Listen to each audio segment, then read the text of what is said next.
بسم اللہ الرحمن الرحیم والصلاة والسلام علی رسولہ الکریم وعلی آلہ واصحابہ اجمعین۔ جہاں تک احتیاطی تدابیر کا تعلق ہے وہ تو بہت زیادہ ڈسکس ہو چکی ہیں اور بہت زیادہ اس کو میڈیا نے بھی ماشاءاللہ اس کو ابھارا ہے، اس کو نکھارا ہے اور اپنے اپنی جگہ پر ہر جگہ اس پر بحث ہو رہی ہے۔ یہ ہے، میں ایک چھوٹی سی حکایت سناتا ہوں۔ ہارون رشید کا والد تھا مہدی بن ابو جعفر منصور۔ اس کے زمانے میں قحط آ گیا اور لوگ بھوکے مرنے لگے، کتے بلیاں بھی کھانے لگے۔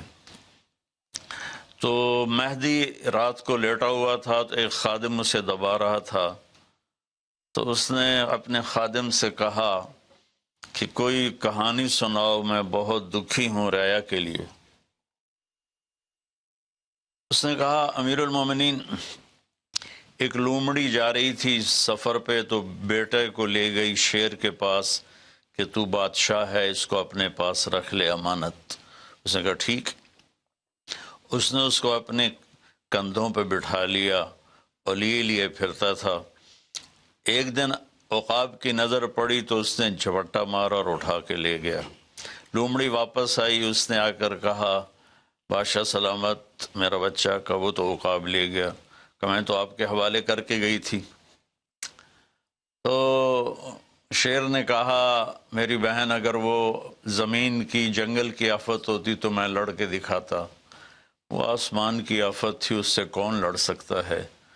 تو پھر اس نے کہا امیر المومنین، یہ قحط اگر زمین کی آفت ہوتی تو آپ لڑتے، تو اوپر سے آئی آفت ہے، اس سے بات کرو جو اوپر والا ہے تو کام بن جائے گا۔ اس وقت کی ساری جو تھی ایگریکلچر، زراعت، وہ ساری بارش پر تھی، تو اس نے اسی سے ہی لوٹا مسلح منگوا کے وضو کیا، مسلح پہ کھڑا ہوا، سجدے میں سر رکھا اور اتنا رویا کہ سارا مسلح بھیگ گیا۔ اور یہ یاد رہے کہ وہ 3 بر اعظم پر حکومت کر رہا تھا اس وقت مہدی۔ تو ابھی وہ مسلح سے اٹھا بھی نہ تھا کہ اللہ تعالیٰ نے بادل بھیجے اور پوری عباسی سلطنت میں بارش ہو گئی۔ میں معذرت کے ساتھ، اختلاف رائے تو ہر آدمی کو حق ہے، ہم جو ایک لفظ استعمال کر لیں لڑنا ہے، یہ آسمانی آفت ہے، اس سے لڑنا نہیں ہے، اس کا علاج کر کے اللہ کو عاجزی دکھانی ہے اور اپنا سر سجدے میں رکھ کے رونا ہے۔ اس سے ہم لڑ نہیں سکتے، اس لفظ کو اپنی زبان سے نکال دیں، چاہے دل میں اس کے بارے میں کوئی تکبر نہ ہو، لیکن یہ لفظ اللہ کو پسند نہیں ہے کہ مجھ سے لڑنا چاہتے ہو۔ دیکھنا ایک چھوٹے سے وائرس سے اللہ نے ساری دنیا کو ہلا کے رکھ دیا۔ میں ایک حدیث سنا کے پھر دعا کرتا ہوں۔ پہلے ایک دعا ہے، ما اصابکم مصیبت فبما کسبت ایدیکم، تم پر جو آفت آتی ہے تمہارے اپنے گناہوں کی کمائی ہوتی ہے۔ ان ینصرکم اللہ فلا غالب لکم، میں تمہارا ساتھی بن جاؤں تو کون تمہیں نقصان پہنچا سکتا ہے۔ وَإِن يَخْذُلْكُمْ فَمَنْ ذَا الَّذِي يَنصُرُكُمْ مِنْ بَعْدِهِ، اگر میں تمہیں چھوڑ دوں تو پھر کون سی اٹمی طاقت تمہیں بچائے گی۔ إِن يَمْسَسْكَ اللَّهُ بِضُرٍّ فَلَا كَاشِفَ لَهُ، اگر میں تمہیں تکلیف میں ڈالوں میرے سوا اسے کوئی نہیں ٹالے گا۔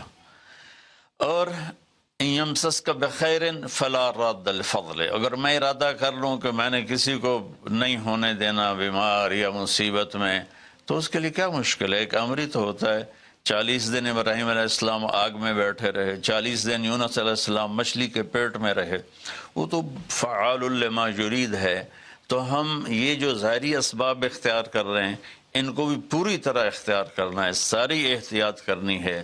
اگر مسجدوں میں جانے سے یہ بیماری پھیلتی ہے تو پھر اس سے بھی اپنے آپ کو روکنا ہے کہ جان کی حفاظت بھی ہمارے دین کا حصہ ہے۔ ایک دفعہ بارش ہو گئی، حضرت بلال نے اذان دی تو آپ نے کہا صلو فی رحالکم، ہم کہ بلال اعلان کرو اپنے اپنے گھروں میں نماز پڑھیں، مسجد میں مت آئیں۔ حالانکہ مسجد میں آنے سے کپڑے گیلے ہونے تھے یا کیچڑ، جان کا خوف تو نہیں تھا، لیکن میرے نبی نے اپنی امت پر محبت اور شفقت کا ایسا سایہ رکھا ہے کہ آپ نے ان کو کیچڑ سے بچایا بارش سے بچایا۔ یہاں تو زندگی موت کے مسائل ہیں، بہرحال بڑے علماء اس میں جو کہیں گے اور حکومت جو ان کے ساتھ میٹنگ کرے گی، جو حتمی فیصلہ ہوگا، تو سب سے پہلے ہم اپنے الفاظ میں تواضع لے کر آئیں کہ ہم نے اللہ کے سامنے جھکنا ہے، عاجزی کرنی ہے، اور اللہ کو منانا ہے کہ اللہ تو اس کو ہٹا، یہ نہیں ہٹ سکتی، اسے کوئی نہیں ہٹا سکتا۔ کہ اللہ کوئی اللہ کا بندہ رو دھو کے اسے منا لے تو پھر شاید فیصلہ ہو جائے اور اللہ تعالیٰ اپنا فضل فرما دے۔ ایک حدیث پہ اگر عمل ہو جائے تو مجھے اللہ کی قسم کھا کر میں کہتا ہوں یہ کورونا کا پتہ ہی نہیں چلے گا کہاں گیا۔ صرف ایک حدیث، میرے نبی نے فرمایا 4 باتیں مجھ سے لے لو، پھر دنیا بھی تمہاری ہے، آخرت بھی تمہاری ہے۔ 4 اذا کانت فیک، 4 باتیں لے لو مجھ سے، پھر دنیا بھی تمہاری ہے، آخرت بھی تمہاری ہے، تمہیں کوئی ٹیڑھی آنکھ سے نہ دیکھ سکے گا، تمہیں کوئی نقصان نہ پہنچا سکے گا کہ تمہارے رب کا سایہ تم پہ چھا جائے گا۔ تو 4 باتیں کون سی ہیں؟ صدق و حدیث، ہمیشہ سچ بولنا، جھوٹ نہ بولنا۔ اب مجھے بتائیں، سارے یہ اینکرز بیٹھے ہیں، سارے ہمارے وزیر اعظم بیٹھے ہوئے ہیں، ہم کتنا جھوٹ بول رہے ہیں، ہم کس قدر جھوٹی قوم ہیں۔ ہم اس جھوٹ کے ساتھ اللہ کی بارگاہ میں کوئی مقام نہیں لے سکتے۔ تو میرے نبی نے پہلی بات فرمائی صدق و حدیث، سچ بولنا۔ دوسری بات فرمایا حفظ امانت، کبھی کسی کو دھوکہ نہ دینا۔ یہ میرے نبی نے فرمایا میرا امتی ہر گناہ کر سکتا ہے، 2 کبھی نہیں کرے گا، ایک جھوٹ کبھی نہیں بولے گا، ایک دھوکہ کبھی نہیں دے گا۔ تو وزیر اعظم صاحب آپ اکیلے ہیں، دیانتدار ہیں، اللہ سے رونے دھونے والے ہیں، مانگنے والے ہیں، لیکن 22 کروڑ لوگوں میں سچے کتنے ہیں؟ 22 کروڑ لوگوں میں دیانتدار کتنے ہیں؟ ایک بہت بڑے چینل، میں ہاتھ جوڑ کے اینکر بیٹھے ہیں، معافی مانگ کے بات کر رہا ہوں، ایک بہت بڑے چینل کے مالک نے مجھ سے کہا کوئی نصیحت کرے۔ میں نے کہا چینل سے جھوٹ ختم کر دو۔ کہا پھر چینل ختم ہو سکتا ہے، جھوٹ نہیں ختم ہو سکتا۔